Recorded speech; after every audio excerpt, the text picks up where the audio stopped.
आसमान पर एक फाइटर जेट मंडराता दिखता है जिसे डिएटर नाम का एक अमेरिकन पायलट उड़ा रहा था। वह अपने सीनियर्स के सख्त ऑर्डर्स को फॉलो करते हुए मिशन पर आगे बढ़ ही रहा था कि तभी रास्ते में एक चिड़िया सीधे उसके जेट से टकरा गई। देखते ही देखते प्लेन अनकंट्रोल होकर जमीन की तरफ गिरा और एक जोरदार धमाके के साथ क्रैश हो गया। किस्मत से इस भयानक हादसे के बाद भी डिएटर की जान बच गई, लेकिन असली मुसीबत तो अब शुरू होने वाली थी। दरअसल गांव वालों की पैनी नजर उस पर पड़ चुकी थी और वे हथियारों के साथ उसे खत्म करने के लिए पीछे दौड़ पड़े थे। डिएटर जानता था कि अगर वह ऐन मौके पर वहां से न भागा तो मारा जाएगा। अपनी जान बचाने के लिए उसने तुरंत घने जंगल की ओर दौड़ लगाई और सूखे पत्तों के नीचे छुपकर अपनी सांसें रोक लीं। काफी समय बीत जाने के बाद जब सन्नाटा छाया तो डिएटर धीरे से बाहर निकला। उसने सबसे पहले किसी ऊंची जगह पर चढ़ने का फैसला किया ताकि कोई अमेरिकी प्लेन उसे देखकर रेस्क्यू कर सके, पर बदकिस्मती से आसमान में दूर दूर तक कोई उम्मीद नजर नहीं आई। गला प्यास से सूख रहा था, इसलिए पानी की तलाश में वह नीचे झील के किनारे चला गया। लेकिन किनारे पहुंचते ही गांव वालों के एक ग्रुप ने उसे चारों तरफ से घेर कर दबोच लिया। यह ग्रुप पाथेट लाओ यानी लोकल मिलिशिया का था, जो असल में वियतनामी आर्मी के इशारों पर काम करता था। ये लोग डिएटर को घसीटते हुए सीधे अपने गांव ले आए। जैसे ही गांव के बाकी लोगों को पता चला कि पकड़ में आया इंसान एक अमेरिकन है, वे गुस्से में उसे मार डालने पर आमादा हो गए। हालांकि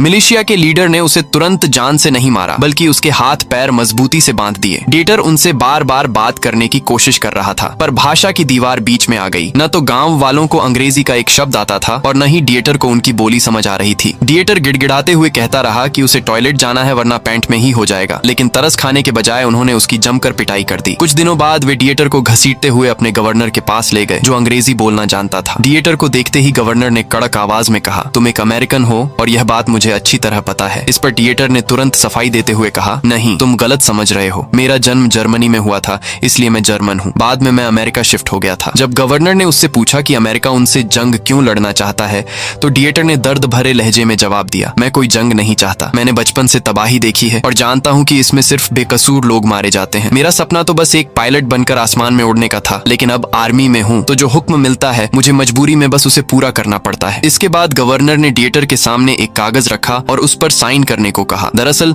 उस दस्तावेज में लिखा था कि मैं अमेरिका के खिलाफ हूँ, यहाँ जो कुछ भी हो रहा है वह गलत है और अमेरिका के सारे राजनेता भ्रष्ट हैं। आसान शब्दों में उस पर अमेरिका को एक बुरा देश साबित किया गया था, जो डिएटर को किसी कीमत पर मंजूर नहीं था। उसने साफ मना करते हुए कहा, मैं ऐसा बिल्कुल नहीं मानता। मैं एक अमेरिकन हूँ और अपने देश से प्यार करता हूँ। मैं इस पर दस्तखत नहीं करूंगा। उसके साफ इनकार करते ही गवर्नर के आदमियों ने उसे दोबारा घसीटकर गांव पहुंचा दिया। वहां उसे बिना खाने पानी के कई दिनों तक उल्टा लटका कर रखा गया और फिर जालिमों ने उसे गहरे कुएं में बार बार डुबोकर प्रताड़ित किया। डिएटर शरीर की हर एक हड्डी में दर्द महसूस कर रहा था, लेकिन वह यह सारा अत्याचार सिर्फ अपने देश की वफादारी के लिए सहता रहा। वह चाहता तो बस एक दस्तखत करके इस नरक से आजादी पा सकता था, पर अपने वतन से गद्दारी करना उसके खून में नहीं था। अत्याचार के इस दौर के बाद डिएटर को गांव वालों की बनाई एक अस्थायी जेल में ले जाकर बंद कर दिया गया। वहां पहुंचते ही उसे 5 और कैदी मिले। जब उसे पता चला कि उनमें से 2 लोग अमेरिकी पायलट हैं जो पिछले 2.5 सालों से उस काल कोठरी में सड़ रहे हैं, तो डिएटर के होश उड़ गए। उसने हैरानी से उनसे कहा, यह तो एक बेहद मामूली सी जेल है, यहाँ से तो हम बड़ी आसानी से भाग सकते हैं। ये सुनते ही वहां मौजूद एक कैदी ने ठंडी सांस भरते हुए कहा, बोलना आसान है दोस्त, अगर तुम किसी तरह यहाँ से निकल भी गए तो बाहर खूंखार जंगल तुम्हारा स्वागत करेगा, जहाँ न खाने को निवाला मिलेगा न पीने को पानी, ऊपर से जहरीले सांप और जंगली जानवर तुम्हें जिंदा चबा जाएंगे, इसलिए चुपचाप यहीं पड़े रहने में ही भलाई है। डिएटर ने हिम्मत न हारते हुए उनसे पूछा कि यहाँ बारिश का मौसम कब शुरू होता है। उस आदमी ने अंदाजा लगाया कि शायद 5-6 महीने अभी और लगेंगे। इस पर डिएटर ने साफ शब्दों में कह दिया, मैं इतने लंबे समय तक इस सड़न में नहीं रुकने वाला। इसी बीच जीन नाम का एक और अमेरिकी पायलट डिएटर को वहां के गार्ड्स की दरिंदगी के बारे में सतर्क करने लगा, पर डिएटर के सिर पर आजादी का जुनून सवार था। उसने दोहराया कि वह यहाँ सालों साल घिसटने नहीं आया है और बहुत जल्द यहाँ से निकलने का रास्ता ढूंढ लेगा। लेकिन जैसे ही रात ढली, डिएटर को एहसास हुआ कि भागना कितना नामुमकिन काम था। गार्ड्स ने उसके हाथ पांव लोहे की जंजीरों से इस कदर जकड़ दिए थे कि वह करवट तक नहीं बदल पा रहा था। इस हाल में जिंदा रहना मौत से बदतर था। उसने दबी आवाज में बाकी कैदियों से हथकड़ी खोलने के लिए कोई औजार मांगा, पर किसी के पास कुछ नहीं था। डिएटर को वह भयानक रात दर्द में तड़पते हुए ही गुजारनी पड़ी। अगली सुबह डिएटर की पैनी नजर लकड़ी के एक खंभे पर पड़ी जिसमें एक लोहे की कील ठुकी हुई थी। हालांकि वहां तक पहुंचना और सबके सामने कील निकालना बेहद जोखिम भरा था। डिएटर ने तुरंत दिमाग चलाया और जंबो नाम के एक गार्ड के पास पहुंचकर उसे अपनी बातों में उलझा लिया और बड़ी सफाई से वह कील पार कर दी। रात होते ही डिएटर ने उसी छोटी सी कील का इस्तेमाल करके एक एक करके अपने सारे साथी कैदियों की हथकड़ियां खोल दी। जब हैरान होकर जीन ने उससे पूछा, तुमने यह जादुई काम आखिर किया कैसे? तो डिएटर ने मुस्कुराते हुए बताया, फौज में आने से पहले मैं जर्मनी में ताले और टूल्स बनाने का काम करता था। बस वही पुराना हुनर आज काम आ गया। पूरे 2 साल के लंबे इंतजार के बाद वे सारे कैदी पहली बार बिना जंजीरों के सुकून की नींद सो पाए थे। लेकिन डिएटर का असली मिशन तो अभी शुरू हुआ था। वह रह रहकर अपने साथियों से बारिश के मौसम के बारे में सवाल पूछता रहता था। इसी दौरान उसकी बात दुआइन से हुई, जो उसी की तरह एक कैद अमेरिकी पायलट था। दुआइन ने उसे टोकते हुए कहा, तुम इतने बेचैन क्यों हो रहे हो? ये लोग हमें बरसात शुरू होते ही छोड़ देंगे और आइंदा भागने का नाम मत लेना। तुम्हारी इस बेवकूफी की वजह से हम सब मारे जाएंगे। दरअसल दुआइन ने अपने मन को यह समझाकर घुटने टेक दिए थे कि वह इस नरक से कभी जिंदा बाहर नहीं निकल सकता। पर डिएटर हार मानने वालों में से नहीं था। इन 3 दिनों की कैद में ही उसने यहाँ के खौफनाक हालात देख लिए थे। वह अच्छी तरह समझ चुका था कि अगर वह दुआइन और जीन की तरह हाथ पर हाथ धरे बैठा रहा तो एक दिन इसी जेल में उसकी लाश ही बाहर निकलेगी और कोई भी उसे बचाने नहीं आएगा। दिन में कई बार अमेरिकी फाइटर जेट्स उनके ठीक ऊपर आसमान से सनसनाती आवाज में गुजरते थे। लेकिन उड़ते जहाजों में बैठे उन पायलट्स को क्या पता था कि उन्हीं की फौज के जांबाज साथी ठीक नीचे जमीन पर मौत की सलाखों के पीछे कैद हैं। इसी तरह तड़पते हुए एक एक करके दिन बीतने लगे। इसी दौरान डिएटर की पैनी नजर ने एक बहुत बड़ी बात नोटिस की। दोपहर के वक्त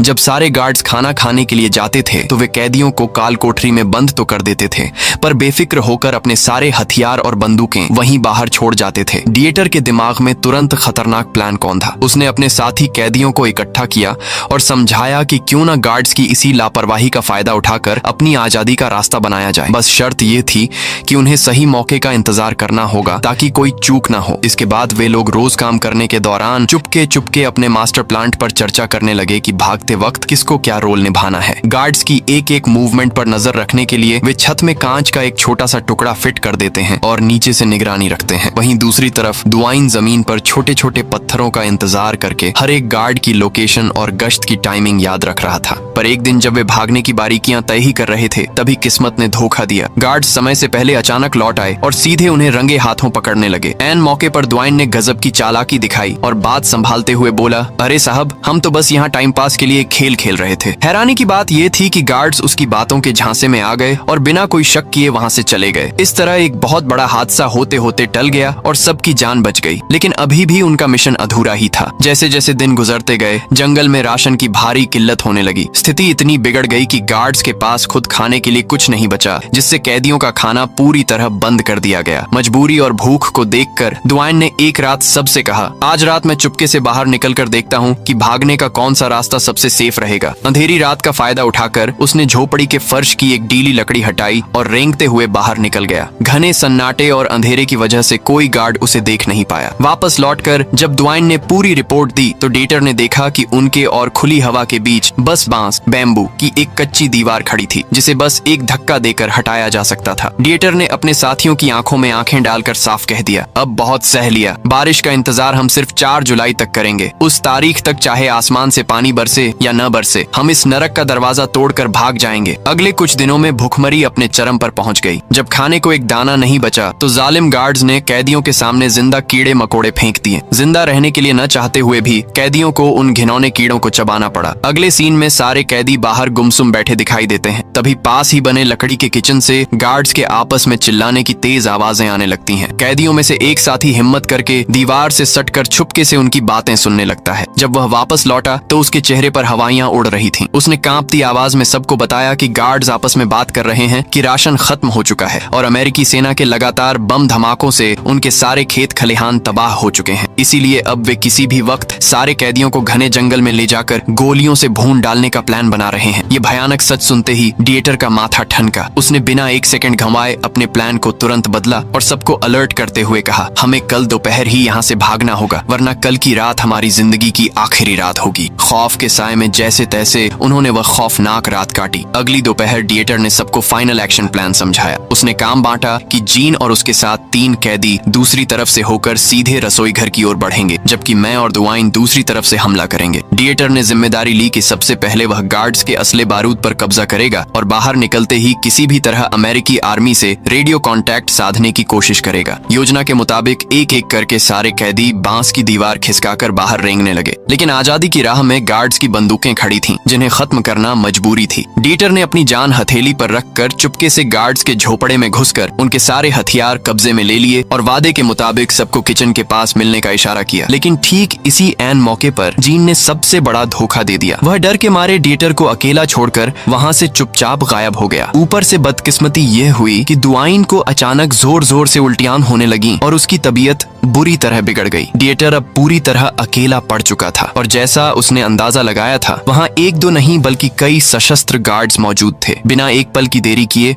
डिएटर ने अपनी गन से दनादन गोलियां बरसाना शुरू कर दिया। देखते ही देखते कई गार्ड्स वहीं ढेर हो गए और बाकी अपनी जान बचाकर जंगल की तरफ भाग निकले। डिएटर गोलियों के धमाकों के बीच बार बार जीन का नाम पुकारता रहा, पर दुआइन के अलावा कोई भी साथी सामने नहीं आया। समय कम था, इसलिए डिएटर और दुआइन ने तुरंत वहाँ से जो भी थोड़ा बहुत राशन का सामान मिला उसे उठाया और खेतों के रास्ते तेजी से भाग निकले। जंगल में कुछ दूर आगे जाने पर आखिरकार उन्हें जीन और उसके बाकी साथी मिल गए। डिएटर का खून खौल उठा। उसने जीन को बुरी तरह लताड़ते हुए पूछा, तुम ऐन वक्त पर धोखेबाजों की तरह किचन में क्यों नहीं आए? पर जीन के पास शर्मिंदगी के सिवा कोई जवाब नहीं था। जब डिएटर ने चलने के लिए उससे जूते मांगे तो जीन ने बेपरवाही से कहा कि एक साथी जूते लेकर पहले ही भाग चुका है। यह सुनते ही डिएटर का गुस्सा 7वें आसमान पर पहुंच गया, क्योंकि कटीले जंगल में नंगे पांव सरवाइव करना सीधा मौत को दावत देना था। फिर भी गुस्से पर काबू पाते हुए डिएटर ने उन्हें रक्षा के लिए कुछ कारतूस दिए और बदले में उनसे एक चाकू ले लिया। यहाँ जीन खुदगर्जी दिखाते हुए अकेला आगे निकल जाना चाहता था। उसने डिएटर का साथ छोड़ दिया और अपने साथियों को लेकर जंगल के दूसरे रास्ते पर निकल गया। लेकिन दुआइन ने डिएटर का हाथ नहीं छोड़ा। वह एक सच्चे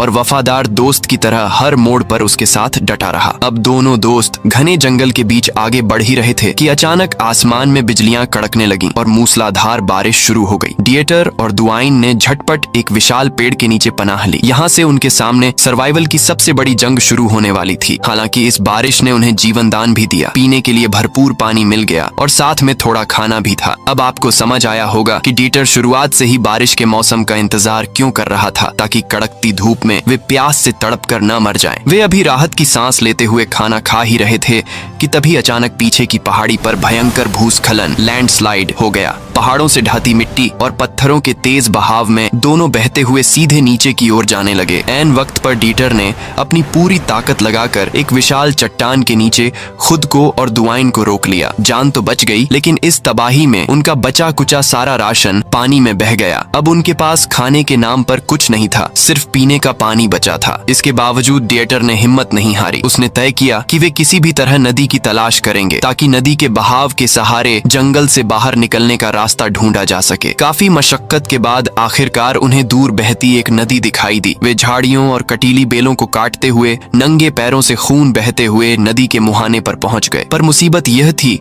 कि बारिश थमने का नाम नहीं ले रही थी और नदी उफान पर थी। डिएटर ने अपनी मिलिट्री ट्रेनिंग का इस्तेमाल किया और बांस के तनों को बांधकर एक नाव तैयार कर ली। दुआइन की हालत बहुत खराब थी, इसलिए डिएटर ने उसे नाव पर बैठाया और खुद बर्फीले पानी में तैरते हुए उस नाव को आगे खींचने लगा। लेकिन बदकिस्मती उनका पीछा छोड़ने को तैयार नहीं थी। थोड़ी ही दूर आगे बढ़े थे कि दुआइन के कान में एक खौफनाक गर्जना गूंजी। यह आगे मौजूद एक विशाल झरने, वाटरफॉल का शोर था। पानी का बहाव उन्हें बहुत तेजी से मौत के मुहाने की तरफ खींच रहा था। डिएटर ने अंतिम पलों में अपनी पूरी ताकत झोंककर दुआइन को तो पानी से खींच लिया, वरना दोनों सीधे सैकड़ों फीट नीचे झरने में गिरकर चकनाचूर हो जाते। पर इस हादसे में उनकी बनाई बांस की नाव टूटकर बह गई और इसके साथ ही टूट गया दुआइन के जीने का हौसला। डिएटर किसी तरह खुद को संभाल रहा था, पर दुआइन मानसिक और शारीरिक रूप से पूरी तरह टूट चुका था। अब उनके पास आगे बढ़ने का न कोई जरिया बचा था और न ही शरीर में जान। दोनों बेबस होकर जमीन पर बैठ गए। तभी उनकी नजर अपने जिस्म पर पड़ी। दर्जनों खूंखार झोंकें, लीचेस उनके नंगे शरीर से चिपकी हुई थीं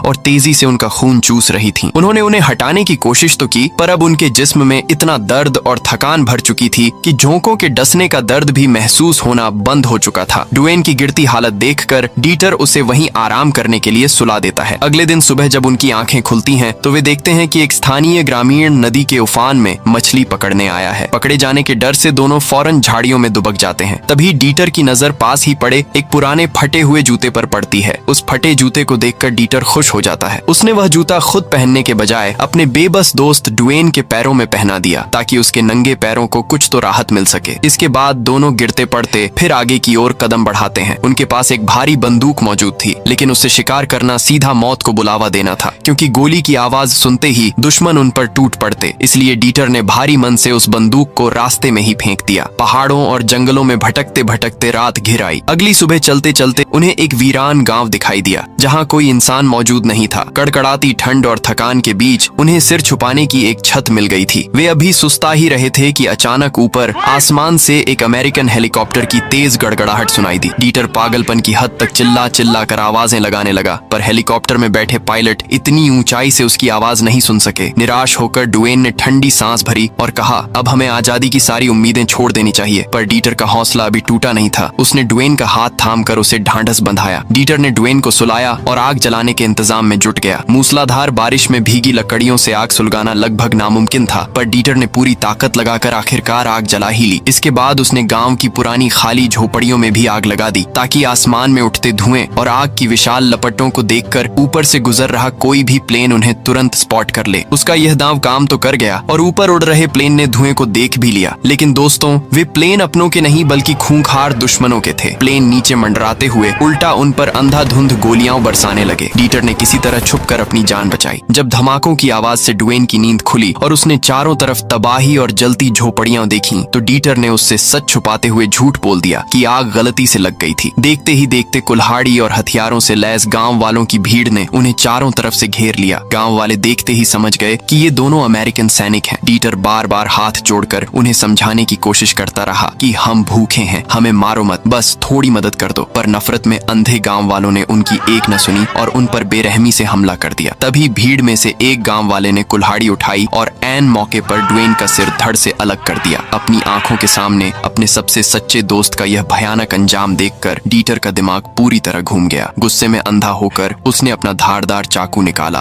और खूंखार भेड़िए की तरह गांव वालों पर टूट पड़ा। उसका यह रौद्र रूप देखकर गांव वाले डर के मारे थर थर कांपते हुए वहां से भाग निकले। लेकिन इस दर्दनाक मंजर ने डीटर का दिल हमेशा के लिए तोड़ दिया था। उसने अपना सबसे प्यारा साथी खो दिया था। अब इस भयानक जंगल में आगे का खौफनाक सफर उसे अकेले ही तय करना था। डीटर ने रोते हुए हाथों से ड्वेन की आखिरी निशानी के तौर पर उसके जूते निकाले और भारी कदमों से आगे बढ़ने लगा। गांव वाले अभी भी बदला लेने के लिए जंगल में उसका पीछा कर रहे थे, पर डीटर जैसे तैसे पत्थरों और झाड़ियों के पीछे छुपकर उनसे बच निकला। इसी तरह भूखमरी और कड़कड़ाती ठंड के बीच कई भयानक दिन बीत गए। अपनों से दूर और भूखमरी की मार झेलते झेलते डीटर का मानसिक संतुलन पूरी तरह बिगड़ने लगा था। भयंकर थकान और दिमागी वहम के कारण उसे हर पल ड्वेन अपनी बगल में ही चलता हुआ महसूस होता था। एक दिन जब वह बेसुध होकर नदी के किनारे बैठा था, तभी कुछ दुश्मन सैनिक उसे ढूंढते हुए उसी रास्ते से गुजरे। डीटर पत्थरों के पीछे सांस रोके पड़ा रहा। जब वे सैनिक आगे निकल गए तो डीटर रेंगते हुए उस जगह पहुंचा और जमीन पर गिरा हुआ उनका बचा कुचा गंदा खाना उठाकर पागलों की तरह खाने लगा। एक रात जब वह एक विशाल पेड़ की जड़ के पास बैठकर जमीन से कीड़े मकोड़े चुनकर खा रहा था, तभी उसके दिमागी वहम ने फिर दस्तक दी। उसे लगा कि ड्वेन उसके पास बैठा है और कांपती आवाज में कह रहा है, डीटर, मेरे पैरों में बहुत ठंड लग रही है। डीटर ने बिना सोचे तुरंत अपने पैर से जूता उतारकर उसे देने के लिए हाथ आगे बढ़ाया, पर अगले ही पल ड्वेन हवा में गायब हो गया। डीटर का दिमागी संतुलन इस कदर टूट चुका था कि वह अब भी यकीन नहीं कर पा रहा था कि उसका दोस्त मर चुका है। कुछ दिनों बाद डीटर खाने के एक एक दाने के लिए तरस रहा था। तभी उसकी नजर झाड़ियों के बीच रेंगते हुए एक जहरीले जिंदा सांप पर पड़ी। जब इंसान 150 दिनों से ज्यादा समय से नरक जैसे जंगल में फंसा हो और भुखमरी की कगार पर पहुंच चुका हो, तो जिंदा रहने के लिए वह किसी भी हद तक जा सकता है। डीटर ने बिना झिझके उस जिंदा सांप को पकड़ा और कच्चे ही चबा चबा कर खाने लगा। लेकिन किस्मत को उस पर तरस आ गया, क्योंकि यह उसका आखिरी शिकार होने वाला था। तभी आसमान में फिर से एक अमेरिकन फाइटर प्लेन की गड़गड़ाहट गूंजी। पहली बार में प्लेन उसे बिना देखे आगे निकल गया, जिससे डीटर जमीन पर गिरकर बुरी तरह टूट गया। लेकिन हिम्मत करने वालों की कभी हार नहीं होती। उस प्लेन ने अचानक हवा में यू टर्न लिया और नीचे बिखरी तबाही के बीच डीटर को स्पॉट कर लिया। खबर मिलते ही तुरंत उस लोकेशन पर 2 अमेरिकन रेस्क्यू हेलीकॉप्टर आ पहुंचे। नीचे मौजूद दुश्मन गांव वालों ने हेलीकॉप्टर्स पर गोलियां चलानी शुरू कर दी, लेकिन अमेरिकन सोल्जर्स ने जवाबी कार्रवाई में भारी गन फायर करके दुश्मनों के छक्के छुड़ा दिए और उन्हें भागने पर मजबूर कर दिया। रेस्क्यू टीम ने डीटर को सुरक्षित खींच लिया, लेकिन फौज के कड़े नियमों के मुताबिक वे पहले यह पक्का करना चाहते थे कि यह सच में उनका ही खोया हुआ पायलट है या कोई दुश्मन, क्योंकि उस खूंखार वियतनामी जंगल की काल कोठरी से आज तक कोई भी इंसान जिंदा लौटकर नहीं आया था। उन्होंने डीटर की पहचान कंफर्म करने के लिए उससे कुछ सीक्रेट कोड सवाल पूछे, जैसे उसका असली नाम, उसकी पसंदीदा डिश आदि। जैसे ही सारे जवाब सही मिले, सोल्जर्स ने राहत की सांस ली और डीटर को फौरन बेस कैंप ले जाकर डॉक्टर्स की निगरानी में उसका इमरजेंसी इलाज शुरू कर दिया। कुछ दिनों के बाद उसके पुराने साथी पायलट्स उसे अस्पताल के कमरे से चुपके से निकालकर सीधे उसी एयरबेस पर ले गए, जहां से उसने पूरे 3 महीने पहले अपने फाइटर जेट में आखिरी उड़ान भरी थी। पूरे एयरबेस पर सन्नाटा छा गया। किसी को अपनी आंखों पर यकीन नहीं हो रहा था कि डीटर मौत के मुंह से जिंदा वापस लौट आया है, क्योंकि वह उस खूंखार नरक से बाइज्जत बच निकलने वाला इतिहास का पहला पायलट बन चुका था। वहां डीटर का एक जिंदा लेजेंड और नेशनल हीरो की तरह शानदार स्वागत किया गया। बेस पर मौजूद हर एक सोल्जर ने खड़े होकर उसे पूरे सम्मान के साथ सल्यूट किया। इसी जश्न के बीच उसके एक साथी पायलट ने मुस्कुराते हुए उससे पूछा, मेरे भाई, तुमने इतने महीनों तक उस खौफनाक जंगल में सरवाइव कैसे किया? हमारे युवा लड़कों को जिंदा रहने की कोई सीक्रेट टिप दोगे? तब डीटर ने चेहरे पर एक थकी हुई पर सुकून भरी मुस्कान के साथ एक बेहद मजेदार बात कही, empty what is full, fill what is empty and scratch where it itches. यानी जो भरा है उसे खाली करो, जो खाली है उसे भरो, और जहाँ खुजली हो वहाँ खुजला लो। उसकी यह बात सुनते ही पूरा एयरबेस ठाकों से गूंज उठा और इसी भावुक मोड़ के साथ यह अविश्वसनीय कहानी यहीं समाप्त होती